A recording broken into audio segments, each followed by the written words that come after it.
Welcome to the NHL Wraparound podcast featuring Neil Smith, President General Manager of the 1994 Stanley Cup champion New York Rangers, and longtime ESPN NHL veteran Vic Morin. Together, they share no-nonsense opinions on news and issues around the National Hockey League.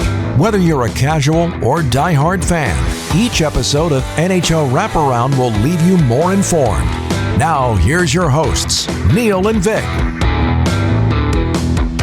Welcome to NHL Wraparound. Vic and Neil joining you once again. Final week of the regular season. Lots to still be unpacked. Only one playoff series is locked up. That's Winnipeg and Colorado.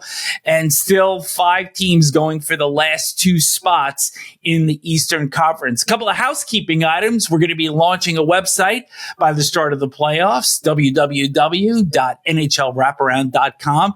And we'll also be recording a playoff preview with ESPN's John Buccigross, who works both the studio and play-by-play side for hockey on ESPN. Great show coming up today. We'll be talking with the president of hockey operations and general manager of the Edmonton Oilers, Ken Holland.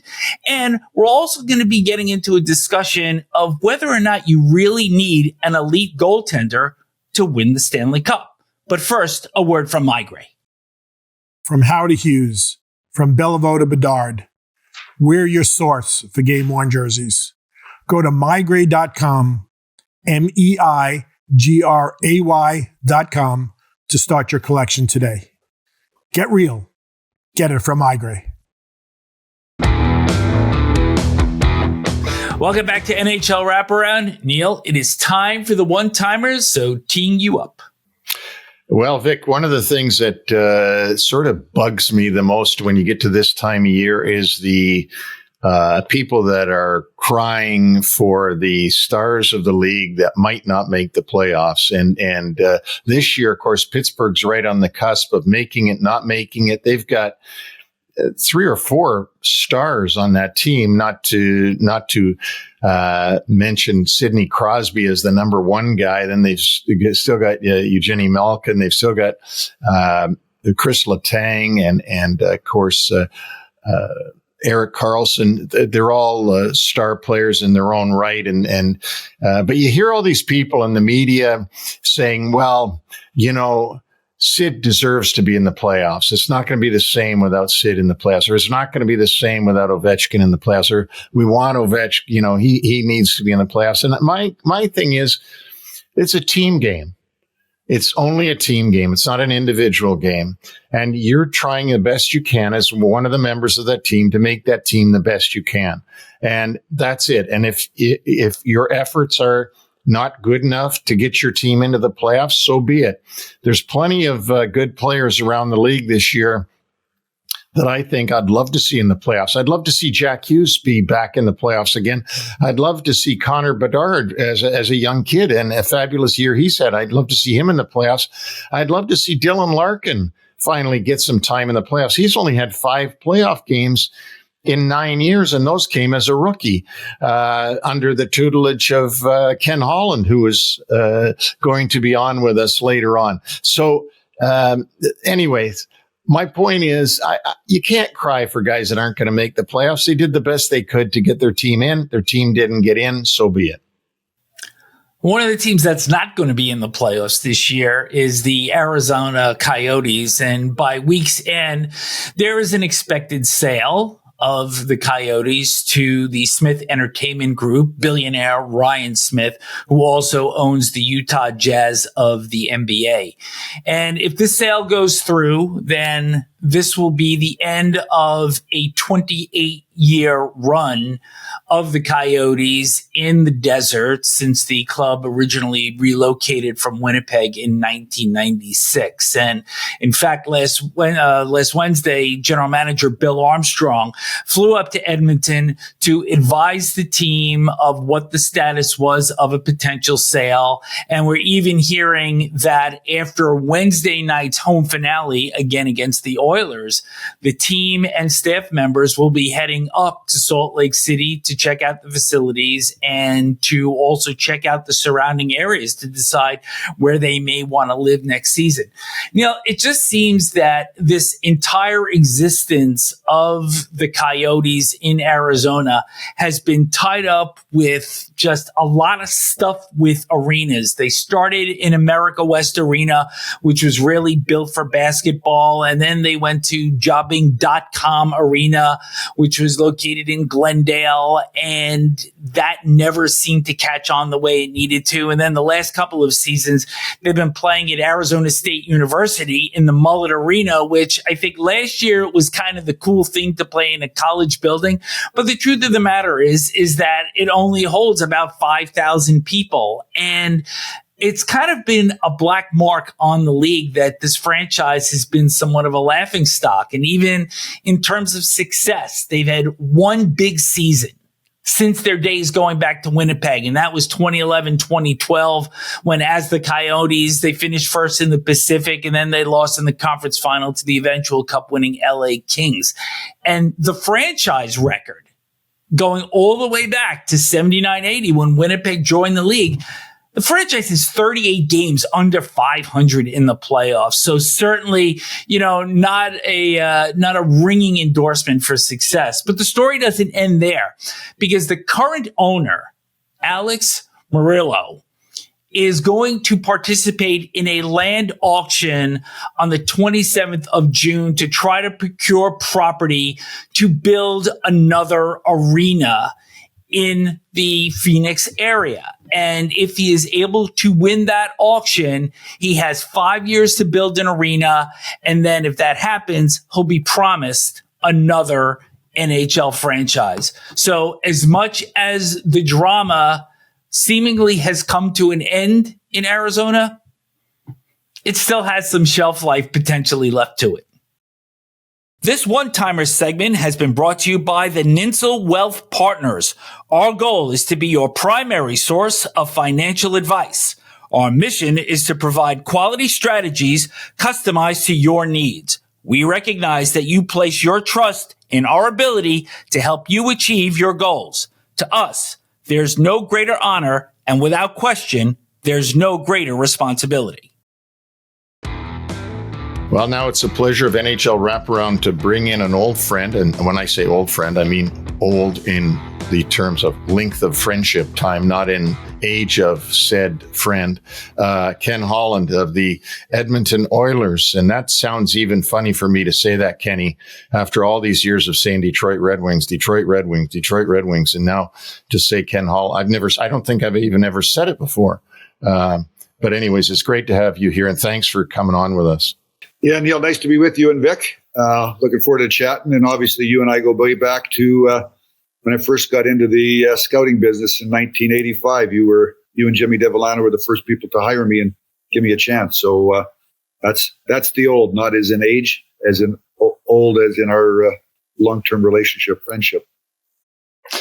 I think that was a pretty good decision on Jimmy's part, was to it was one of those ones that worked out, although we didn't think it would in 85, 86, Vic, because we were ending with 40 points that season. And Ken was in his first year as a scout, and he's in the car with me going all over Hell's Half Acre. And we're looking at each other going, we might get fired before we even learn how to do this. And those were some pretty lean teams in the mid 80s also. So. Yeah, I think the Red Wings had missed the playoffs, 3 years, made the playoffs 3 out of 15 years or something. It was tough times. So Vic, just a funny story. So I played 9 years in the American Hockey League. My last 2 years were in the Adirondack Red Wings, which was Detroit's farm team. Neil was the general manager. The year was over. I got a call from Jim DeVillano telling me my contract had expired. They weren't going to re-sign me. And, I was looking for work. I'm 29 years of age. We've gone back. My wife and I, Cindy, have gone back to Vernon, BC. We're living in my parents' basement while we're trying to find a place to live. We've got 3 kids born in 81, 83, and 84. And I'm working at the liquor store. Cindy's a nurse working at the hospital. And I come home from the liquor store one day, and my mom says to me, Ken, what are you going to do if, how's hockey going? I said, not very good. My agent's calling, can't find me a job. I'm 29 years old. I'm 5'8". Saves percentage about 86%. It's not, these aren't good numbers. Try to get a job. And my mom says to me, Cindy wants you to go up to the Lakeview pool. She's gone up there with the kids. Go see her. I go downstairs, get my trunks on, come upstairs. My mom meets me at the top of the stairs, and she said, Ken, what are you going to do if you don't get a hockey job? And I said, well, I got grade 12 education. Cindy's going to pay for me. Cindy's going to work. I'm going to go to the college. And then from here, we're going to go to UBC. I got to get a degree. She said, Ken, you're 29 years of age. You got 3 kids under the age of 5. You got to put food on the table. She pulls out the Vernon News ad, and she's got an Electrolux vacuum cleaner's got an ad in the paper. They're looking for a salesman in Vernon. And she says she's called the number, and the job's open. She says, I've had Electrolux vacuum cleaners my entire life. And she said, lots of people. You got the gift of gab. It's a great product. She said, I think you should take the job. She said, you get 40% of every sale or something, and I'm going to be I'm going to buy your first vacuum. And I paused for a second, and then she said, and Ken, Grandma Eastbrecht, who was my mom's mom, lived 5 doors down. She said, she's going to buy your second vacuum. So I paused for a second. I said, Mom, any idea the status of Aunt Emma's vacuum? She lived 2 doors down. And she said, Ken, family, take care of family. I thought, well, I've sold 3 of these things. I haven't even called the 800 number yet. So I said, well, come on, let me think about it. I got in the car. I drove up the Lakeview pool. My wife obviously had gone to university. She said, Ken, you are not selling vacuum cleaners. And by fate, 2 or 3 or 4 days later, I get a call from Jim Devellano and Neil Smith, and Bill Dineen, the minor league coach in Adirondack, had strongly recommended to Neil and to Jimmy that they hire me as the Western Canada scout. And for me, the rest is history. So it's amazing the way Neil took a chance on me. Jim Devellano took a chance on me. And as Neil said, the first year we had 40 points. We had the first overall pick. I wasn't sure how long I was going to be in the business. And then after I accepted that job, about 2 weeks later, John Paddock called me. He was the general manager, head coach of Hershey in the American League. And I think I'd agreed to a $30,000 contract to scout. John Paddock offered me $35,000 for a 1-year deal to be the goalie in Hershey. And I said, give me 24 hours. I called John Paddock back the next day and I said, John, I'm going to be looking for work this time next year. This is a great opportunity, and turned down a job to continue to play, and got into the scouting business, worked with Neil from 85 to 89. And then Neil left to become the general manager of the New York Rangers, and I became chief scout. So it's funny how life goes, and it can go in different directions. Neil, how are we going to top this? Well, we're just going to keep going with it. Right. The part about this that we've never talked about actually in all these years and decades is one of the reasons, other than Bill Dineen, told me about your hockey acumen because he spent a lot of time talking to you. But the other thing is that we're the same age, very similar age. And I wanted to work with somebody my own age, because everybody back then, I'm at that time, how old did you say we were at that year? We were probably 30. I think you were about 32, 33, and I was 30. Yeah, no, you're 1 year younger than me. And you're 55 and I'm born in 54. But anyway, it was all old guys on the scouts. We're all older guys. And I was by far the youngest. You remember that, Kenny? Like, we were young guys. And it was going to be fun for me to have somebody that I could work with that was my same age, and that I don't know how well we knew each other before you took the job. I think we knew each other from Adirondack pretty good, but not like you and Bill. But that was another one of the reasons why I wanted this thing to work out, because Wayne Meyer had gone back to the Portland Winterhawks, who was our Western scout, and he was older, not old, but older. And I really wanted to have somebody, that I could have fun with. And as it turns out, we had a lot of fun during those few years. Yeah, we sure did. I remember the very first road you come out west. I think it was like October the 7th or 8th, and we ended up going to Prince Albert. And it's like the beginning of October. We got hit with a massive snowstorm between Saskatoon and PA. And I think that's when you and I started to get to know each other. And then 2 months later, I came out on the 26th of December. We went to Hamilton to the World Junior. And And then we had to go to a game in Michigan. I think we had to drive like about 8 hours to watch one game, and you and I were in a car. And that's when I started to realize I got a little bit nervous driving with you. It was plowing snow. We're going by semi trucks. He's going about 80 miles an hour. I've got my hands tied to the, I'm strapped in and felt like I was in a road rally. Neil knew how to get it from point A to point B as fast as anybody. But the biggest thing is, Vic, is when you find somebody that you have a similar sense of humor with, and you can laugh all the time, it makes it, you're not working anymore. So that's the way it was for Ken and me. We laughed. We must have laughed. We never stopped laughing the whole time we worked together. Victor, that's the year. So one night I remember Neil and I are in Seattle, we're scouting. And back then, there was no cell phones. There was this hotline. You had to get NHL scores. So you'd at night, you'd call this hotline, and it would give you, this score, Minnesota 6, Buffalo 2. So we're on the road, and Detroit's getting thumped. So one night we're in Seattle, and Neil picks up the hotline, calls the hotline, and he listens to all the scores, and he hangs up. And I said, How'd we do? He said, you better call the hotline. He said, it said we lost 9-2 at home. So I pick up the hotline. I call the hotline again. I hang up the phone. I said, you're right. I think it was Boston 9, Detroit 2. In Detroit, we were just getting thumped on a regular basis. So ended up with the first overall pick and the 22nd overall pick. And it was Joe Murphy and Adam Graves, correct? Yeah, you're right. Yeah. And if you remember, when everybody was giving us crap about taking Joe Murphy instead of Jimmy Carson, I was saying, well, how can you give us crap about doing that? We got Adam Graves as well. We got, you got two of them. And of course, nobody could see in Adam Graves what we saw and so on. But, for all our viewers and listeners that are interested in current day and not interested in the 80s, I'll move on, Ken, for a minute and bring up the first thing that I wanted to say to you, which is if you go back to the trade deadline, you guys had this remarkable season this year. I don't think in all your years in Detroit you ever experienced a season like you've experienced this year, where you started out and all bets were that you were going to miss the playoffs. And then all of a sudden you turn it right around for many different reasons, obviously. And you're back to being a Stanley Cup contender after being somebody that everybody thought wouldn't make the playoffs. So you get to the deadline. Well, I should start before that. You signed Corey Perry in January, who had come out of Chicago, and we all know that story. And I thought that was a good signing at the time. Vic can attest to that because I told him that. And then at the deadline, you go pretty lightly, and you pick up Adam Henrique and Carrick and Stetcher. Can you talk about the deadline and what your thoughts were going into the deadline?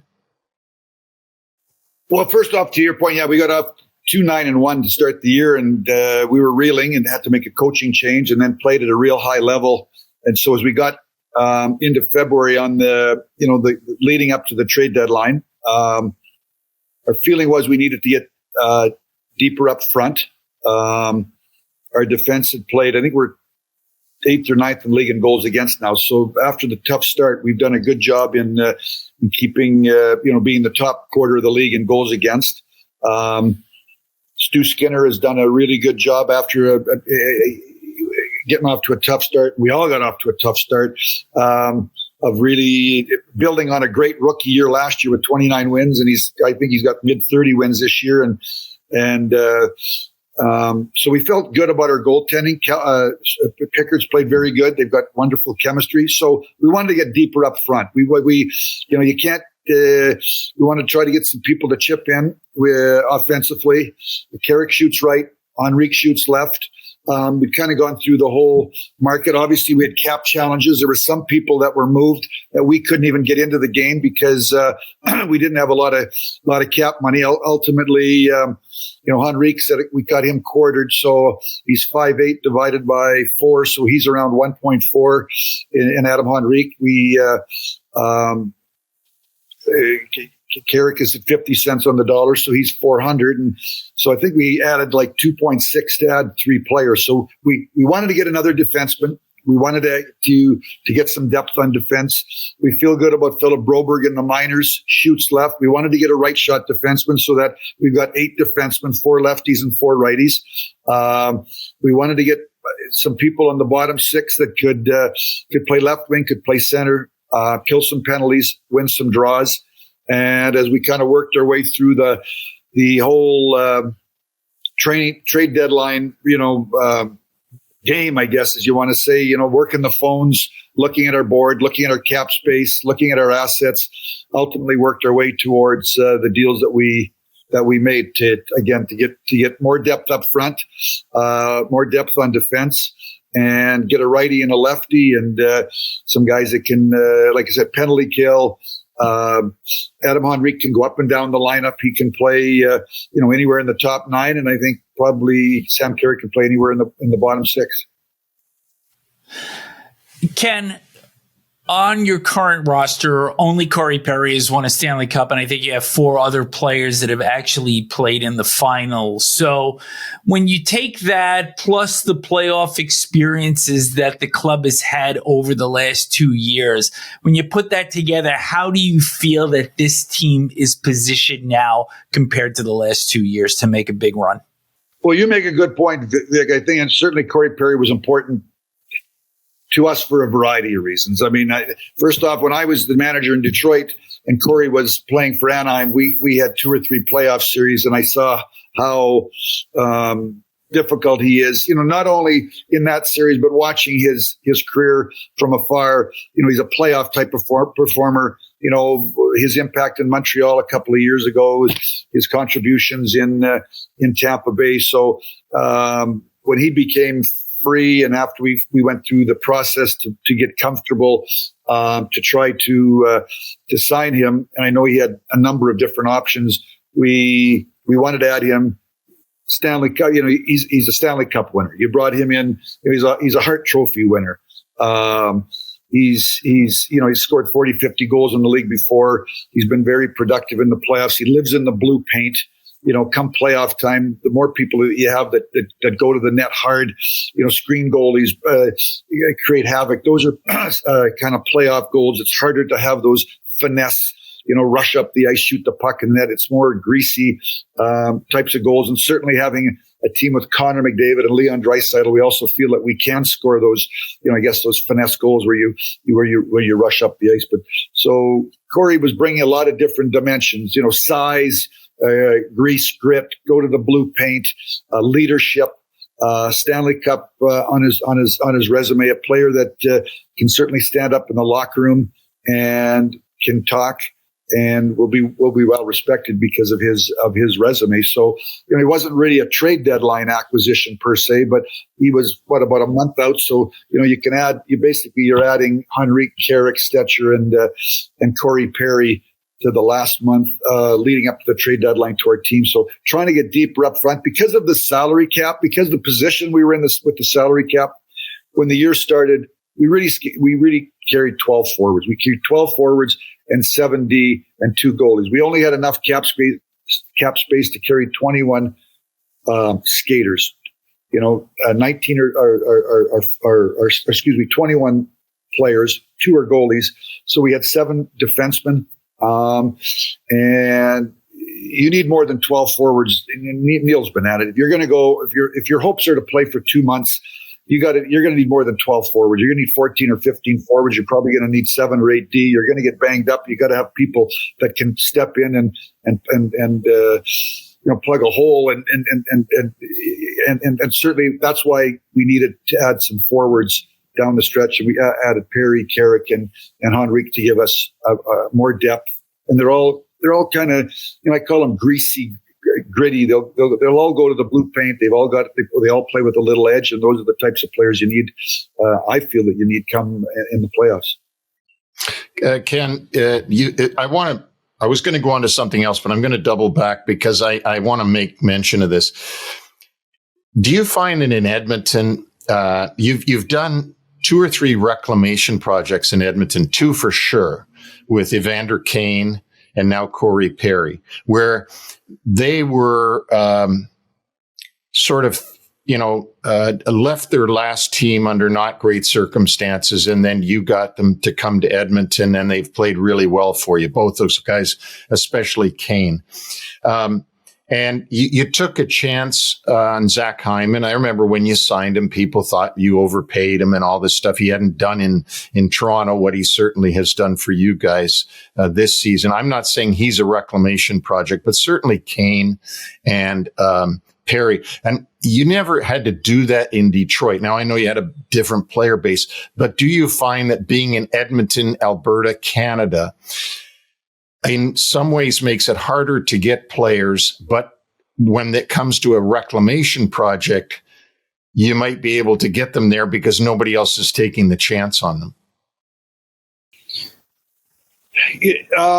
I would say, Neil, in the first year that I was here, when I hired in 1920 and the team had missed the playoffs the two previous seasons, I think, what you're talking about is older players. And certainly I think the 2002 team that I had in Detroit, I think is one of the oldest teams to win the Stanley Cup in the last 30 years or something. Obviously brought in Brett Hull and Luc Robitaille and Dominic Hasek and but so, the older players want to go to a team that they feel has a chance to compete for the Stanley Cup. So when I got here in 1920 and the team had missed the playoffs the two previous years, even though we had Connor and Leon, we had some work to do to try to build the team up to make it more competitive. So I think that as we've kind of gone through, Peter Chiarelli, the old manager before me, did a great job with his staff in drafting Stu Skinner the third round, drafting McLeod in the second round, drafting Evan Bouchard in the first round. Those three young players are real key players for us. So we've had to be patient, watch them kind of grow into NHL players, and now they've grown into really important. Stu's our number one goalie. Bouch is one of the top 5 scoring defensemen in the National Hockey League, and Ryan McLeod's a real established third line center for us. So the growth of those players, and then as our team got more competitive, now I think as you get into free agency, and obviously Vander Kane, it was mid-season, but he was an unrestricted free agent. Corey Perry was an unrestricted free agent. Zach Hyman was an unrestricted free agent. Those players had options and could go other places. And I think ultimately, when they look and you got Connor and Leon, you got sort of that, that the engine that drives your team. And there's some other people in there, obviously Darnell Nurse and Ryan Nugent Hopkins. And then, Zach Hyman has become one of those guys, and we did the deal last year at the deadline for Ekholm, and he's kind of become part of that, the players, the group of players that drives our team. So I think that ultimately was, can't speak for those guys, but I think that was probably part of their decision-making process to come here, that they felt that we were a competitive team. They looked at the core group of players and felt that they were, really good players, and ultimately decided to come here because, like I said, when you start to get, I find players come in the league, they're entry level, they're 19, 20, 21. What do they want to do? They want to make the National Hockey League. They want to make some money. They want to play, and then they want to set themselves up for another contract. Well, as you go through your career and you've sort of accomplished a number of things, you're well paid, you've got some longevity, your guide and record book says you've done some nice things. Everybody wants to have a Stanley Cup on their resume. I think if you play in this league and you never get an opportunity to be part of a team that wins the Stanley Cup, it's a missing piece. And I think that ultimately, I'd like to think that's part of the reason why these players, Evander Kane, Corey Perry, made a decision to come here, because they feel that the team is competitive. It's a legitimately competitive team. Now, I would say to you that there's 16 teams are going to make the playoffs. I think parity is better than it's ever been. Competitive balance is better than it's ever been. I think you could legitimately make the case that 10 or 12, if not all 16 teams can go on a run, and maybe not all 16 can win the Stanley Cup. All 16 can go on a bit of a run and win a round or two, and maybe 10 or 12 you can look at them and say they can go all 4 rounds and win the Stanley Cup. So, you just want to be on one of those teams that has the chance, that you think has a chance to go on a playoff run. Schedule maker really hasn't done you guys too much of a favor as you head into the playoffs. You're in the midst of 5 games over the course of the last 7 days of the season. But it looks like right now, either Los Angeles or Vegas are going to be your first round opponent. And you've had success against the Kings each of the last 2 years. But last year you lost to the eventual Stanley Cup champion Vegas Golden Knights. Tell us the truth. Do you look at the standings? Because we know you're going to say you don't care who you play, but do you check the standings regularly? Yeah, I've done that for 30 years. That's our life. So when Neil and I were working together, we were checking the standings to make sure we got into February that we didn't win too many games, so we picked high. And then later you check the standings to make sure you're high enough so you got enough points that you're in the playoffs and you're trying to get home ice advantage. So I check the standings every day. That's part of what I do. You're right. I don't care who we play. I think you want to go into the playoffs number one healthy. You want to you'd like to start the tournament as healthy as possible. Ideally, like to have everybody healthy, and then I think you got to expect that you're going to get some injuries as you go along, and that's goes back to where we talked about trying to accumulate some depth to our team leading up to the trade deadline. You want to go into the playoffs kind of playing, on top of your game. I think that's part of the reason why in our sport. The 6, 7, 8 seeds, they upset the number 1, 2s, and 3 teams because they're playing playoff hockey for 4, 5, 6 weeks leading up. And these other teams that have banked these points away, I can remember in 2000 and I'm with Scotty Bowman. We clinched the President's Trophy with 10 games to go or 8 or 9 games to go. And Scotty asked me my opinion. And I said, well, Scott, I'd rest, take the foot off the pedal here for 2-3 games. And then the last 4, let's put our foot back on the pedal. And we rested some people. And I think the last 10 games, we went like 2-8 or 3-7. And next thing you know, we're the President's Trophy winners. We're down 2-0. Lost both at home against Vancouver, heading out to Vancouver games 3 and 4. And your season's sitting on the balance, and it's easy today to say, we won the Stanley Cup, but as I'm sitting on that plane thinking, holy cow, we could be out here in 4 or 5 days. So you want to try to keep your team. You want to go into the playoffs with your team with their foot on the pedal, playing good. But you also don't want to get any injuries. So it's a delicate balance down the stretch. So want to go in playing good, want to go in healthy. Don't care who we play. And then you see how it all plays out. Ken, if you don't mind sticking around for another minute, this is great stuff. We just have a few more things for you, if you don't mind. For sure. Yep. In the meantime, let's hear from our friends at Duer. Over the last few weeks, you have heard us talk about the versatility of Duer jeans. Duer makes stretch performance denim and lifestyle apparel for men and women with elevated styles that stand apart and are made to last. They're made from natural fibers for high stretch, breathability, and moisture absorption. And the antibacterial treatment means less washing. Plus, Duer is committed to sustainability. They use materials like plants and recycled plastic to create the fabric. Trust us, you will be reaching for your Duer jeans again and again. Order yours today. Check out Duer's flagship stores in LA or Denver, or shop online at shopduer.com/NHL fan. Right now, our listeners get 20% off site-wide when you use our exclusive URL. Shop DUER.com/NHL fan. This is an amazing deal. Don't wait to get 20% off. Go now to shopDuer.com/NHL fan. Welcome back to NHL Wraparound. We are being joined by the president of hockey operations and the general manager of the Edmonton Oilers, Ken Holland.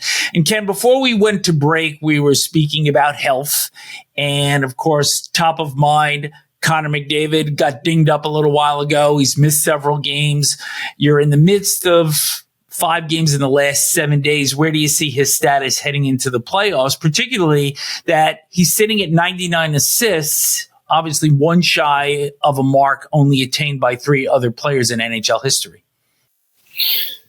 Yeah, I think we were last Saturday, we were in Calgary. He got banged up a little, nothing significant. We just wanted to be 100% sure that he's healthy, so we shut him down for a period of time. No doubt in our mind, he's going to be ready to rock and roll and be healthy and be in the lineup for Game 1 of the Stanley Cup playoffs. So we just wanted to make sure that obviously he's our most important player. He drives our team. We didn't want to take any risks with playing him banged up a little bit. And, in terms of certainly he's got 99 assists and 1 more assist to go into a short, small group of 4 people. I believe that in the history of the National Hockey League, over 100 years have only attained, 3 others have attained Bobby Orr, Wayne Gretzky, and Mario Lemieux. So his number, I haven't really talked to him a lot about his individual accomplishments.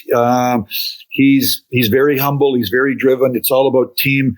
I think it would probably mean something to him, when his career's over and you reflect back. So if he can get the 100 assists, I think that would be historical and put him in, again, grow the list from 3 to 4.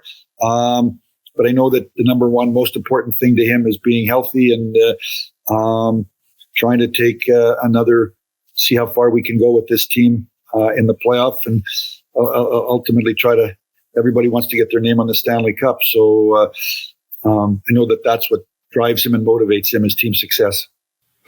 One of the most important aspects of winning the Cup is between the pipes. And it seems like there's been somewhat of a revolving door over the last several seasons with Mike Smith and Koskinen and, a cast of several, and nothing has seemed to click. And then Stu Skinner comes in and kind of supersedes Jack Campbell, who had been brought in. And early in the season, kind of wondering, was Skinner going to be just like everybody else? But as the season has gone on, there's a stability, there's an agility with him, and there's also a confidence that I believe the team has with him in goal. And it's certainly been an impressive run for him this year, and want to know your thoughts heading into the playoffs with him as your clear number 1.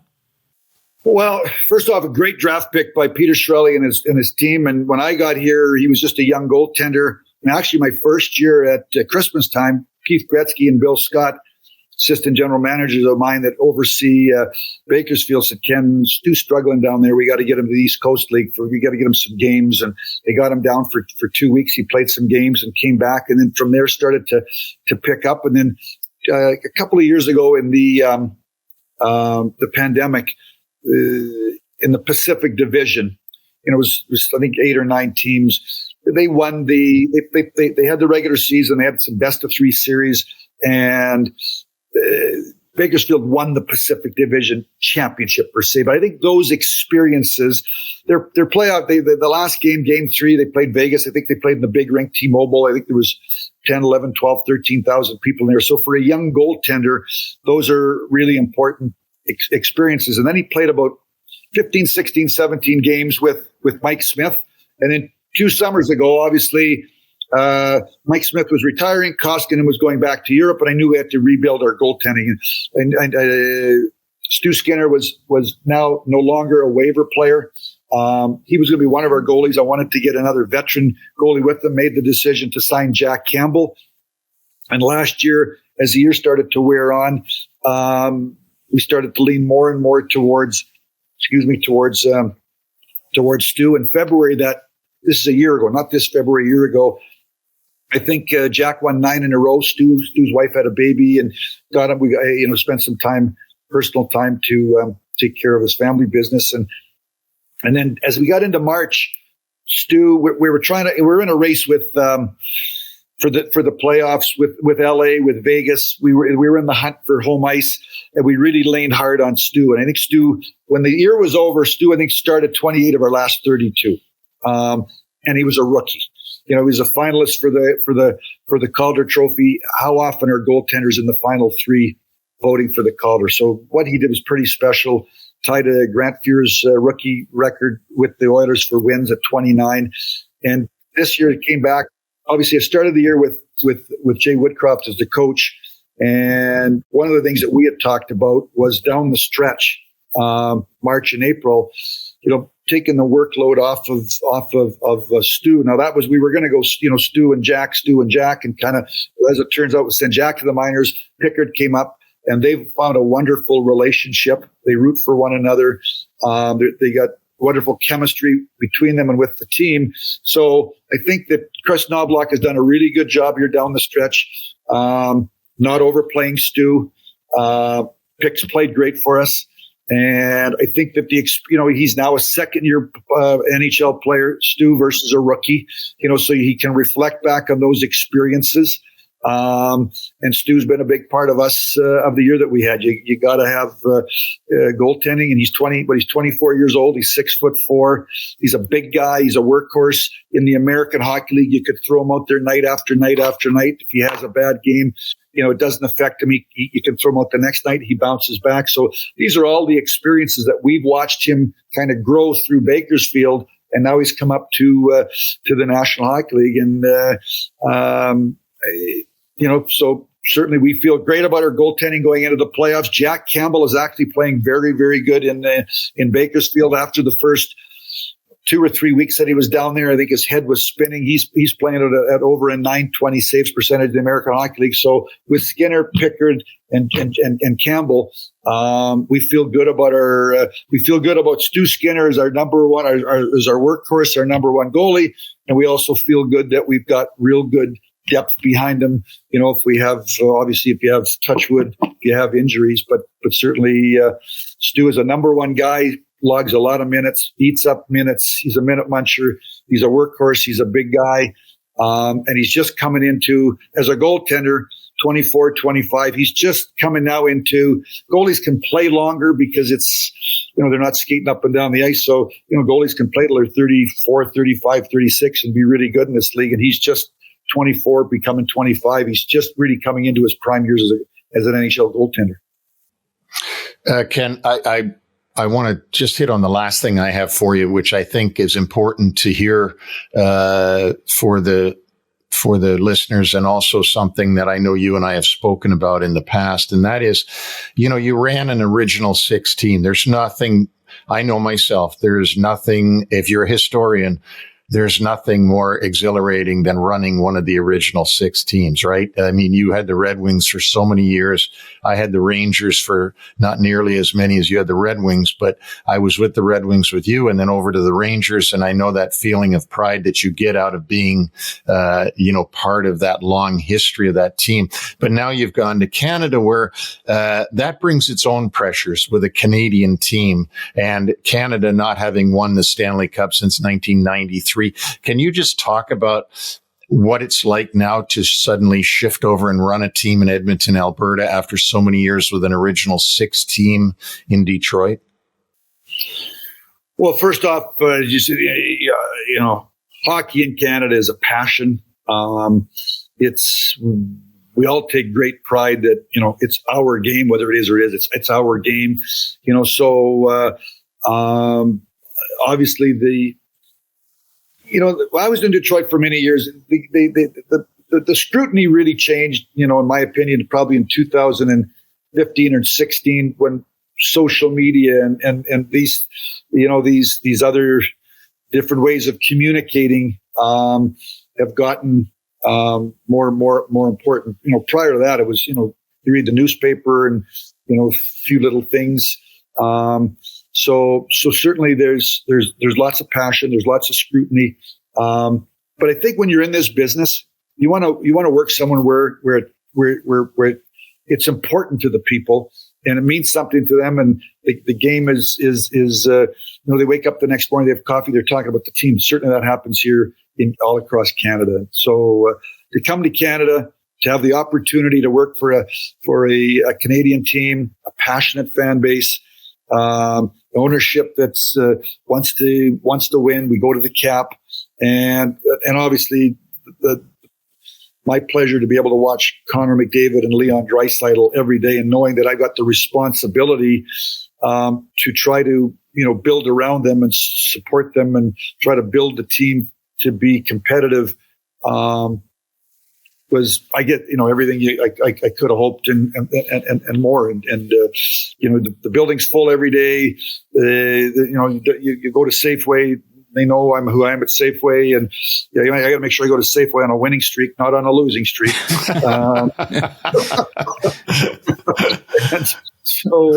But it's been unbelievable, and certainly I spent I think 36 years in the Red Wing organization, and now to come to Edmonton, I've been very, very, very, very fortunate to work for two great franchises and two fan bases that really care and love their teams and support their teams.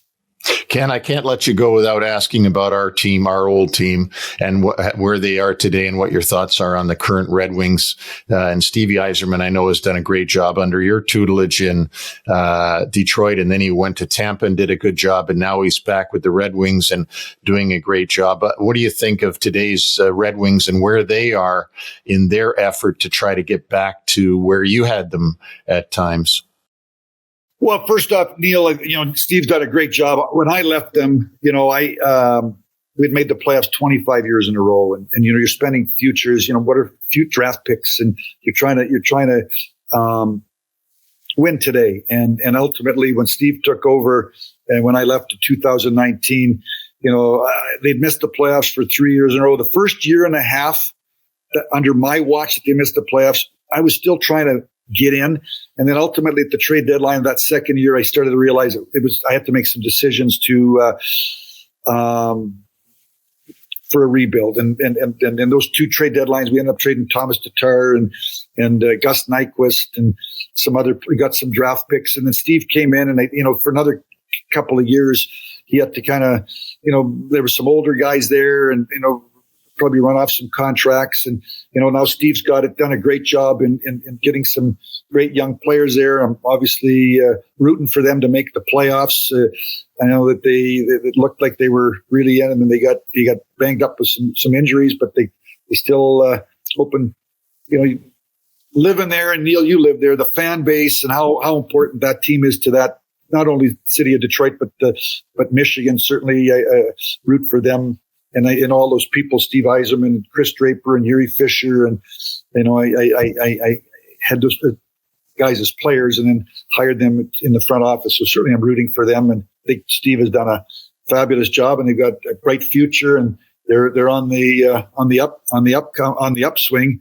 I would say this, in 2015 and 16, I was on the podium there when Detroit had lost out to Tampa Bay in the first round. And, there was some talk about a rebuild. And I said that, when you go into these rebuilds, they take 8 to 10 years. Because we're drafting 18-year-old kids. And other than if you get these phenoms, it takes them 3, 4, or 5 years to really establish themselves, and then if the odd time, if you don't, it's not an exact science. You're drafting 18-year-old. If you don't draft the right ones, it just takes a little bit longer. So, I think that this is year. I was for 3 years. They missed. It's 4 again. This is year 8, and they're on the upswing. I think they're on a great path. Great job by Steve and his people. And I'm rooting for them from afar to get in, because it would be great for that fan base. Ken, I want to thank you so much for joining Neil and me for this podcast today. Certainly your insights on the Oilers and also the stories with Neil and your history with the Detroit Red Wings. Just a great education for our listeners. So thanks again for joining us today. Thanks, Vic. Neil, nice to be with you guys. And keep going. You guys are doing a great job. Time now for a quick shout out to our sponsor. NHL Wraparound is brought to you by MyGray, your source for game-worn jerseys. Head to mygray.com to get your collection started today. Get real, get it from MyGray. NHL Wraparound subscribers can take 10% off any hockey jersey when they order at mygray.com and use the coupon code WRAP10. Don't forget that coupon code WRAP10. Welcome back to NHL Wraparound. Vic and Neil with you. And one of the most important aspects to win a Stanley Cup is goaltending. But Neil, in recent years, I think we've seen the paradigm shift a little bit. And the question that we're going to start this discussion with is, do you really need an elite goaltender to win a Stanley Cup after we've seen Darcy Kemper and Adin Hill win the last two seasons for Colorado and Vegas, respectively? And it's a really good question. And has the shift happened in the Colorado season and not shifted from having Vasilevsky win two straight Stanley Cups with Tampa Bay, albeit in the bubble era? Certainly he was a throwback to the Patrick Waugh, Marty Brodeur era of fantastic superstar goaltender wins you a Stanley Cup. It'll be interesting to see what happens with the 24 champs and who they have tending goal for them to make a decision. Okay, now it's been 3 years in a row of just big guys in net, or is it going to go back to a superstar goalie winning it? And really, Vasilevsky and Marc-Andre Fleury are the only two Hall of Famers, or true Hall of Famers, that will have won the Stanley Cup. And you can go all the way back to 1999 with Belfour and Brodeur and and Hasek, going all the way up to the 2003 season. That was a run of Hall of Fame goaltenders, but we really don't see that now. So it almost subscribes to the fact that, you have excellent goaltenders and excellent goaltending. And we certainly saw it from Matt Murray back-to-back years in Pittsburgh. We saw it with Corey Crawford winning multiple Stanley Cups with the Chicago Blackhawks. So this really becomes a fascinating question heading into the tournament starting Saturday. It does. And if you went by the old standard, you might put all your money on Winnipeg Jets and Connor Hellebuck, because to me, he's been the best goalie in the league this year. He is a star goalie. I think he's probably Winnipeg's best player. But if you look down at the other contenders, you're really not seeing, possible Hall of Famers in their nets. Correct. Well, I wanted to just shift on to something else, and that is goalie tandems. And it certainly looks that if you took all of the potential playoff contenders right now, that the stronger tandems are in the East. You can argue Igor Shesterkin and Jonathan Quick in New York, Linus Ullmark and Jeremy Swayman in Boston, and Ilya Sorokin and Semyon Varlamov with the Island. And you really don't see that in the Western Conference. But truth be told, there really hasn't been a rotation to win the Stanley Cup since the Boston Bruins in 1972, when Jerry Cheever started 8 games and Eddie Johnston started 7. So how important is this piece? Well, I think the parity is so overwhelming in the league now compared to what it used to be. When you think about back in the days of Eddie Johnston and Jerry Cheevers and the Boston Bruins, and they were a overwhelming favorite in the NHL. We don't get overwhelming favorites. It's easy to look right here at this year, and you tell me for sure, well, who's going to win the cup? Well, we don't know. There's no 80s Oilers, 80s Islanders, 70s Canadians that, everybody's saying, well, they're going to win it. And I would imagine that if you are a team that's completely competitive with the other teams, and you're going to want to go to that guy night after night after night that your team has the most confidence in, and you won't take the chance of putting the other guy in the net. So that's where I come out on it. I think these teams, again, this year are probably going to run the hot hand as long as they can. anything in terms of the evolution of goaltending, whether the size of the goaltenders, equipment improving, technique, have you seen anything that has kind of shifted the way we look at goaltending for the playoffs? I don't know if it's the way we look at goaltending for the playoffs or the way we just look at goaltending, because I think the shift came when we started to get space age equipment and the puck didn't hurt anymore. If you talk to the guys in the old days, the puck always hurt. Even Mike Richter, the puck hurt. Glenn Healy, who we had on the Rangers, the puck still hurt. At times where it hits you. Today, you see the goalies get as big as they can possibly get. They're down on their knees. They try to be the Michelin man and just have the puck hit them to make the save. Just get as big as they can. I think that's where goaltending changed. So now you've got big guys. Look at this guy that just came into Philadelphia, 6'8". Yeah, I mean, just huge, and that's because he covers more of the net than the small guys do. Yeah, and it certainly seems like now the most vulnerable spot on a goalie is players shooting at the head from in the corner. So, it's certainly just remarkable to watch how the game changes over the years. It sure is. This is the human side of the story, brought to you by UBS Financial Services. And certainly, Neil, just had a great time with our guest, Kenny Holland. We sure did. And I just want to add a little bit to some of the things that he said at the beginning of the interview about his life before he became the famous Hall of Fame general manager of the Detroit Red Wings. Ken was a kid that was born and raised in Vernon, British Columbia. I know that his dad was German heritage because Ken told me that. We had so many different long drives in the car. After growing up in Vernon and honing his skills as a goaltender, he's a little guy, Ken's can't be more than 5'8".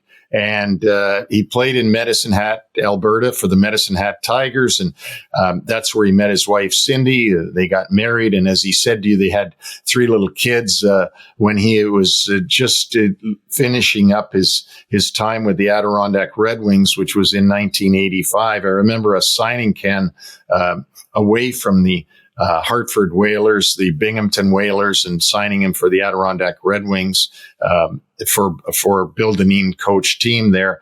And Ken came in, and he was always a really good guy, funny guy. And when it came time to find a Western scout, because ours had decided to go back to junior hockey with the Portland Winterhawks, that being Wayne Meyer, I asked Jimmy D to let me hire Ken Holland because I wanted to have a young guy that I could get along with and that I could have fun with and that we could see things together. And I knew he had a good hockey mind because Bill Dineen, the coach in Adirondack, had told me he's got a very good hockey IQ. So the rest is history. He gave you some good parts of his life background, but just a great story when you think about a guy who has a 12th grade education, almost selling vacuum cleaners, ends up in the Hockey Hall of Fame. And who knows, maybe on his way to another Stanley Cup this year. And we're certainly going to see one of the most compelling stories about to happen with the Stanley Cup playoffs. But I'm going to talk about the college championship. And this past Saturday, the University of Denver won their second title in 3 years, beating Boston College 2-0. And that gave Denver their record-setting 10th national championship. The coach, David Carle. And that's the same David Carle that led the U.S. junior team to the gold medal this past winter.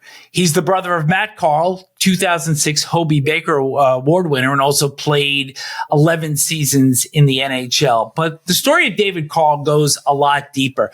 In 2008, he was at the NHL Combine, and he was diagnosed with hypertrophic cardiomyopathy, which is a thickening of the heart muscle, and it makes it difficult for the heart to pump blood. But fortunately, he was diagnosed because within the same year, prospects for both the Calgary Flames and the New York Rangers both died because they had not been diagnosed. In the 2008 draft, Tampa Bay symbolically selected him with their last pick, and that was also the year that Steven Stamkos was drafted by the Lightning. Carle tried to come back prior to his sophomore year because his condition had improved, but it wound up that he collapsed on the ice and wound up having 2 surgeries. So at that time, the head coach, George Gwadzecki, who was heading up Denver, asked Carle to be an assistant, which he did. Upon graduation, he joined the Green Bay Gamblers of the USHL. And who was the head coach there? None other than Detroit Red Wings current head coach, Derek Lalonde. So in 2014, he went back to Denver, became the assistant under Jim Montgomery, the current head coach of the Boston Bruins. And then when Montgomery left for Dallas in 2018, Carle took over, becoming the youngest head coach in D1 at age 28. And now we have seen some really remarkable success with his wins on the college level and also at the World Junior level. I don't know what Carle's plans are, whether he wants to stay in college or move on to the NHL. And you certainly know, Neil, that the NHL head coaching, it's almost like a recycling bin. But boy, if there is a team that is really looking for some fresh new blood and a great resume, David Carle could be their guy. What a great story, Vic. And what that's an education for me. I didn't know that story that you just told. And I'm sure that a lot of viewers and listeners will really appreciate that story about David Carle, and congratulations to him on their NCAA championship. Well, we want to give a shout out to and a thank you to our sponsors, which are MyGray, UBS, Doer, and Ninsel Financial Partners. Thanks to our listeners. Please send questions or comments or anything you want to nhlwraparound@gmail.com. Don't forget our website is soon to be up and running, and it's nhlwraparound.com. Pretty easy.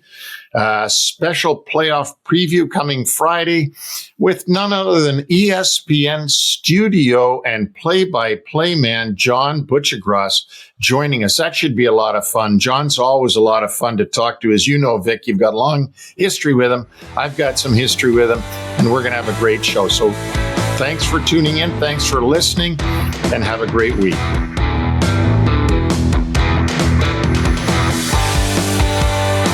Thanks for joining us on the NHL Wraparound podcast. Don't forget to subscribe to stay up to date on all the NHL action.